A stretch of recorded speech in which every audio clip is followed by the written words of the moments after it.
կրթությունը հաշվի առնվում է եւ ձեր մասով էլ կար, որ դուք չեք ավարտել, հիմա նոր եք ընդունվել, սովորում եք։ Նոր չեմ ընդունվել, ընթացքի մեջ է, շուտով կավարտեմ ես նաեւ, բայց դա երբեք քննարկման առարկա չի դարձել, որովհետեւ իմ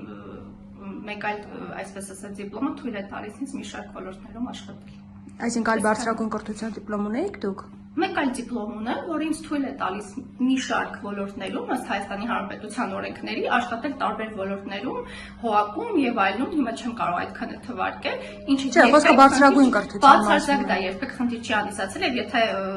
սահմանադրությանը ծանոթ եք Հայաստանի Հանրապետության կան պատգամավորներ, որ չունեն։ Դուք պետք է իմանաք, որ դա չի կարող հանդիսանալ խանգարող հանգամանք ազգային ժողովի պատգամավոր դառնալու։ Այսինքն հիմա դա հաշվի չի առնվում։ Բացարձակ դա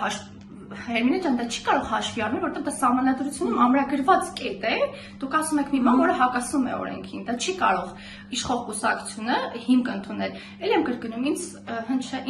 ինձ կոնկրետ հնչել են առաջարկներ, որոնք ես դիտարկել եմ եւ առաջիկա կարծում եմ ամիսների ընթացքում կամ ավելի շուտ պարզ կդառնա, թե ես հետագայում գործունեությունը որտեղ եմ շարունակել։